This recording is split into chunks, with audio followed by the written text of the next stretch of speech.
Hey guys, Sally here. So it's been a long time, this long, in fact, since I announced that I was going to be taking a break from making videos so I can get settled in my new apartment. These past few weeks have been a constant, non-stop exertion of energy, and now that things are finally settled, I'm going to continue that constant, non-stop exertion of energy by making videos for both myself and you guys. So I hope you guys are very excited. It's a brand new year, literally, and clearly, I'm very fucking excited too. This video is not just a big bang return for me, but it might also be a big bang return for you if you happen to be a fan of the particular series that I'm talking about today. I, of course, it's in the fucking title of this video, am talking about Welcome to Demon School, Iruma-kun. Welcome to Demon School, Iruma-kun is a manga, or Japanese comic book series, created by Osamu Nishi. And apparently the only relevant photo that Google can find of her is this one, where she's with this chicken man holding an iguana. Don't ask me to explain. I don't get it either. Another thing to note is that this series is being released in Weekly Shonen Champion magazine. And if that doesn't ring any bells in your head, don't worry, you're not stupid. Now just to preface, in America, we don't really have comic book magazines being released weekly, monthly, or even at all. I can't think of a single relevant example. Instead, in America, our comic book series are released as issues rather than combined together in a magazine. Now, there's many different comic book companies out there for America, but if you asked anybody, any normie, they would say there's really only two. In my opinion, out of those two, and actually not just in my opinion, out of probably many people's opinions, the number one American comic book company is Marvel. Marvel, of course, is well known for characters such as Spider-Man, Hulk, and Captain America.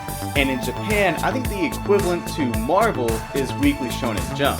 And Weekly Shonen Jump is very well known for characters such as Naruto, Yu-Gi-Oh!, even more than that, Yu Yu Hakusho. So going back to America though, Marvel's number one, in my opinion. What would be number two?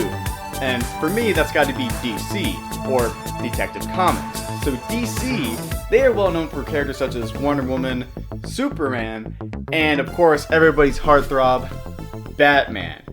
But again, going back to Japan, if Weekly Shonen Jump is the equivalent to Marvel in America, then what is the equivalent in Japan of DC? The DC of Japan, in my opinion, is Weekly Shonen Magazine. Weekly Shonen Magazine is famous for Fairy Tail, Devilman, which is fucking awesome, Hajime no Ippo, and Rave Master. Alright, so with all that said, why am I bringing up all of these comic book companies, and why do I feel that it is so necessary to compare them?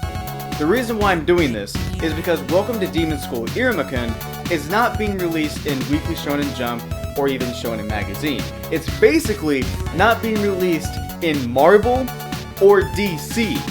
Despite that though, it's still growing a following and succeeding. My only concern with that is that because it's not going through Weekly Shonen Jump or Shonen Magazine, there might be some problems.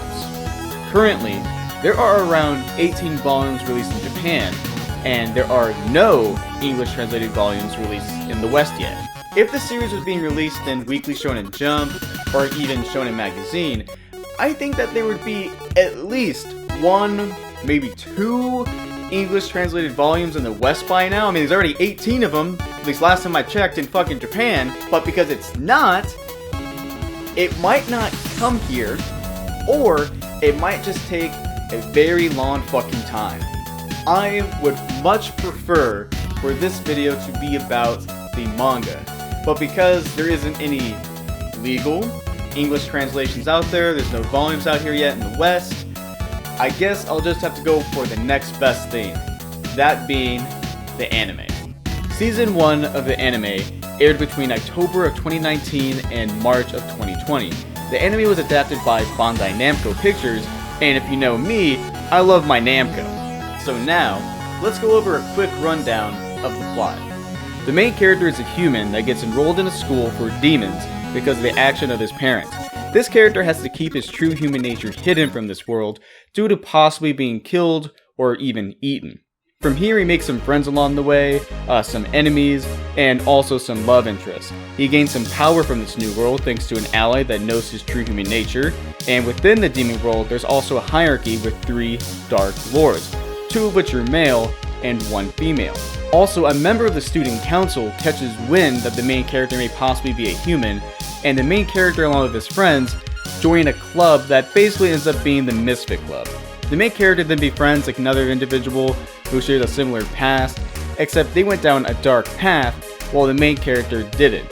That dark character's goal is to destroy the school in order to return to how the world used to be. And then, finally, the main character confronts his mirrored self, defeats him, and then saves the school. Where have I heard this before?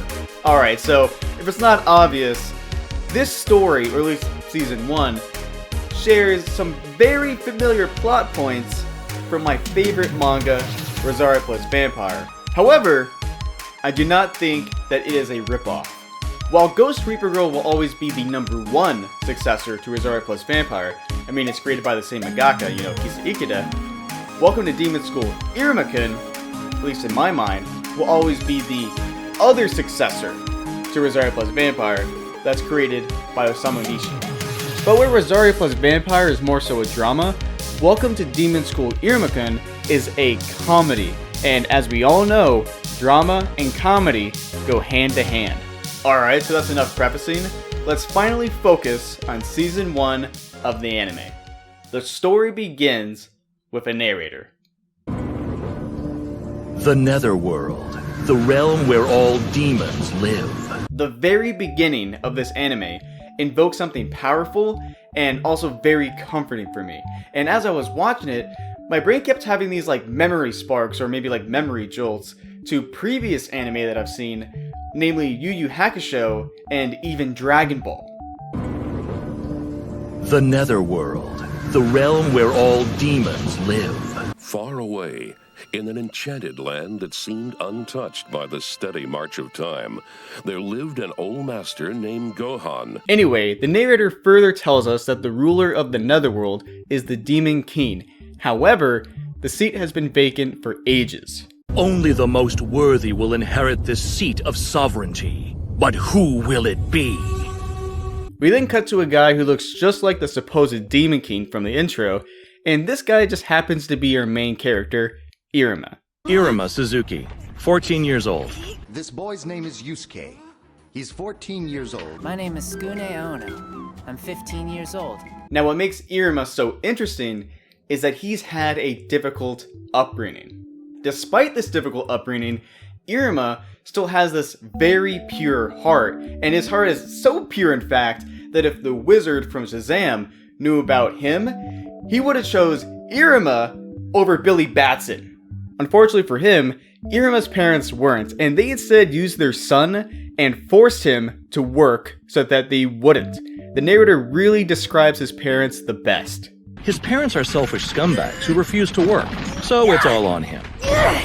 At the beginning of the story, Iruma is working on a tuna boat when he is suddenly kidnapped by a demon, taken to the Netherworld, and informed that his parents have sold his soul. Did I mention that the story is a comedy? Yes. So yeah, Iruma's parents sold his soul to a demon, and that demon's name is Sullivan. Sullivan is one of the 3 demon lords within the Netherworld, and why, you may ask, did he want to purchase Iruma's soul from his parents? Well, Sullivan just wants a grandson. Please, young Iruma, won't you be my grandson? Huh? So Sullivan gives Iruma the option to turn him down, but because Iruma is such a pushover, he accepts. I just became a demon's grandson! You see, Iruma cannot refuse a request, especially if you say please.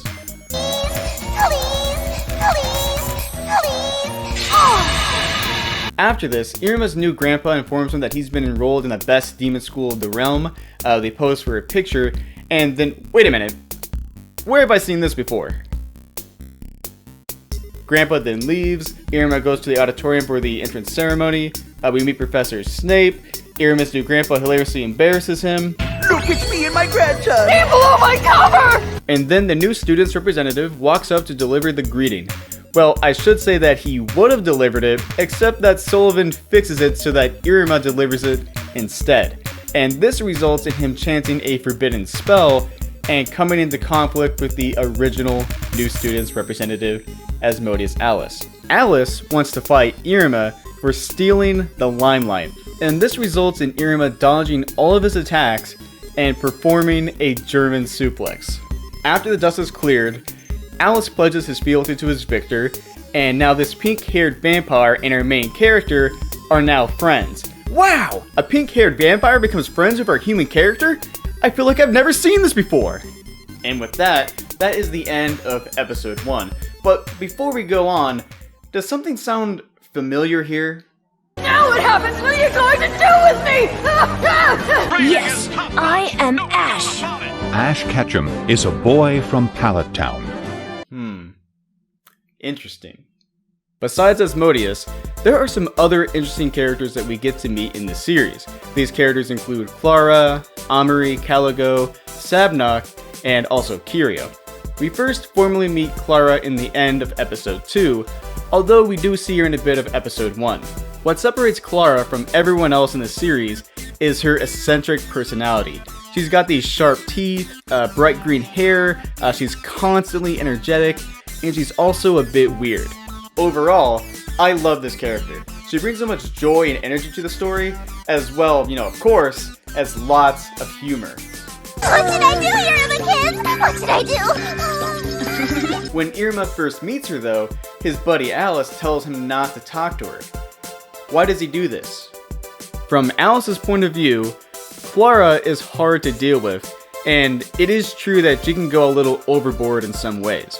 But what's also interesting about Clara is that she just wants to have a friend, but she goes overboard through this pursuit through her desire that she ends up buying people off as she establishes and maintains friendships. Clara has this unique ability that allows her to summon or recreate things, which she pulls out of her pockets.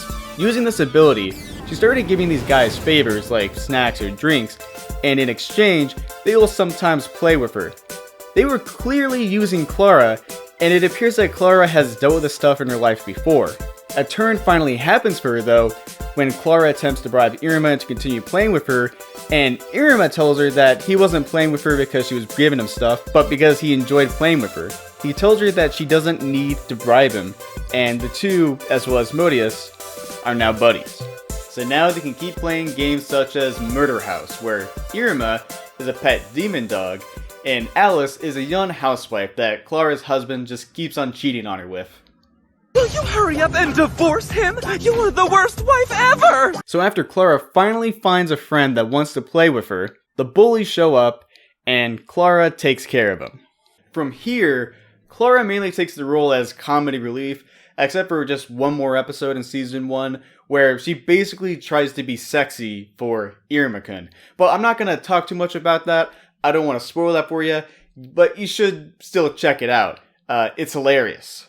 Ring-a-ling! Ring-a-ling! I take my eyes off you for 1 second and you go completely off the rails! The next character that we'll take a look at is Ameri. Ameri is basically the mature girl of the show, except of course she also has a sweet side of her. Ameri is the student council president of Bliss, and she and Iruma first formally meet each other after Ameri suspects Iruma of being a human. So what's interesting about the Netherworld is that they think of humans as a myth, just like how we think of demons as a myth in our world.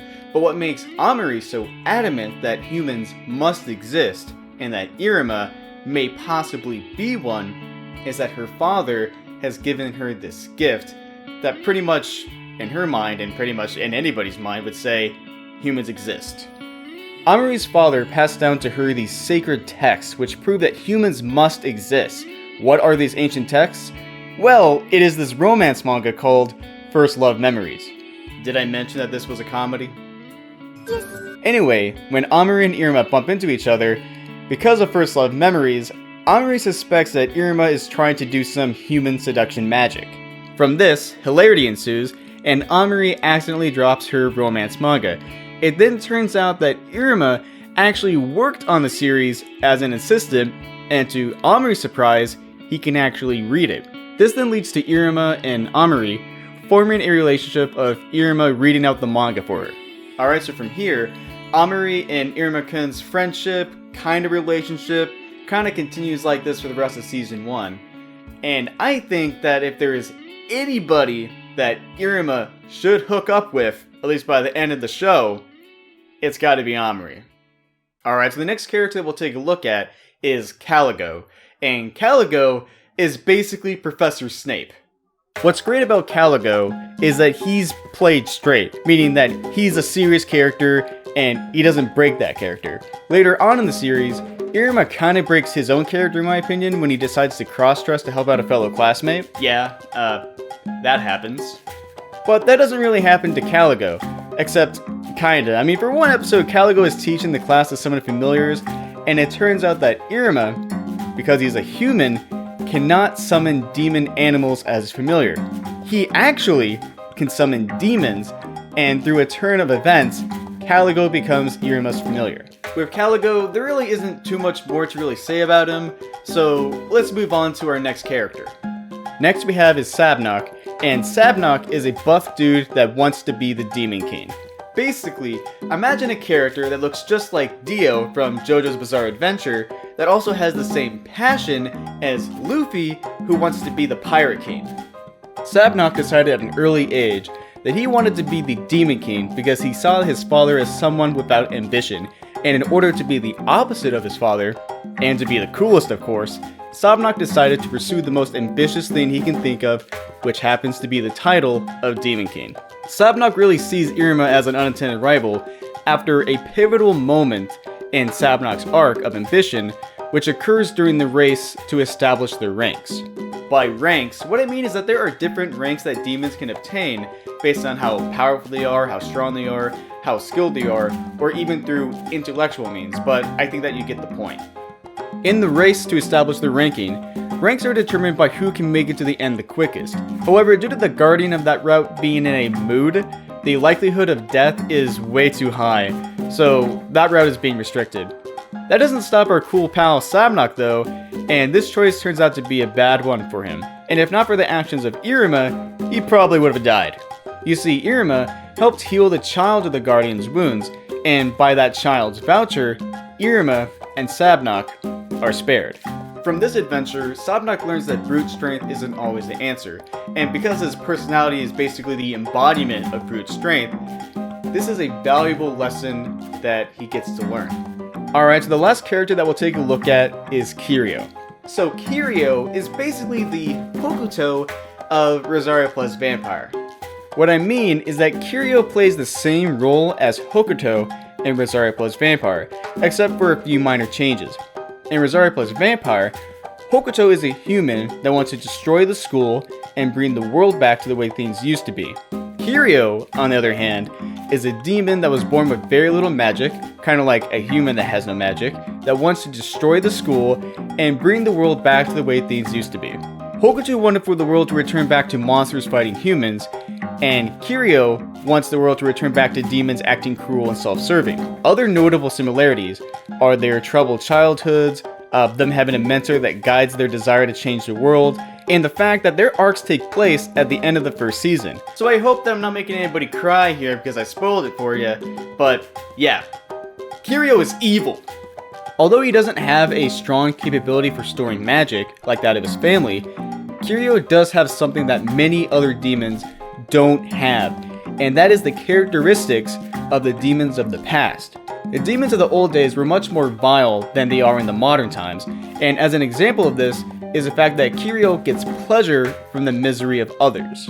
So from here, just like how Tsukune and Hokuto's relationship blossoms in Rosario+Vampire, so too does the relationship of Iruma and Kirio. In the story, Iruma first meets Kirio by bumping into him. Kirio is the only member of this magical apparatus battler or the magical apparatus club. It is his dream to make apparati that will allow weaker demons, such as himself, be able to live alongside with other stronger demons. That's at least what he tells us. He's really just evil. Anyway, Kirio makes such a big impression on Iruma that he decides to join the club, and so then too does Alice and Clara. After this, we then lead into the Battler Party, and the Battler Party is an event where the different clubs basically do something cool while the first year's parents attend to see their young ones having fun. This could be something like what Sabnock is doing, like acting as a former Demon King in a play, or like what Iruma wants to do, as in make fireworks. Strangely, fireworks have never existed in the Netherworld, and that kind of boggles my mind since the Netherworld seems so similar to the Earth world in this anime, but okay, I guess that's a thing. So anyway, the Magical Apparatus Club starts working on making fireworks, and through their efforts, they are able to make them. Unfortunately, Kirio, being the evil guy that he is, intends on using these fireworks to kill people. During the Battler Party, he uses his family-inherited ability of invisible barriers to trap everyone within the school and lead them towards an open area where he'll blow them up. And Kirio would have gotten away with it too, if it just wasn't for that damn rotten Iruma-kun. With the help of Clara and Alice, Iruma is able to confront Kirio in his secret room. Kirio then reveals that he is evil and he wants everyone to despair, and Iruma then reveals himself to be Kirio's opposite, and that he has become accustomed to the lot put onto him and refuses to despair. In the end, Iruma proves victorious and Kirio is arrested. Alright, so with all of that, I think you guys got a pretty rough idea about the series, but I promise you, there is so much more here to enjoy. In conclusion, I think that there is a lot here to enjoy. I think the characters are awesome, I think that they're funny, and I like the story. Also, I've already laid out some similarities between Welcome to Demon School Iruma-kun and Rosario+Vampire already, but I just wanted to point out to you guys that it didn't really solidify in my mind of the similarities until Kirio appeared. Ghost Reaper Girl will always be a successor to Rosario+Vampire in my mind, but if you guys wanted to see some other ones, then I recommend this one. Check it out.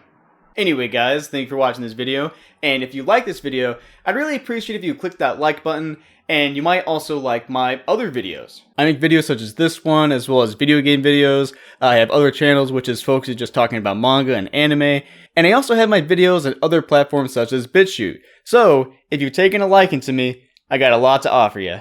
So with all that out of the way, thank you for watching. See ya.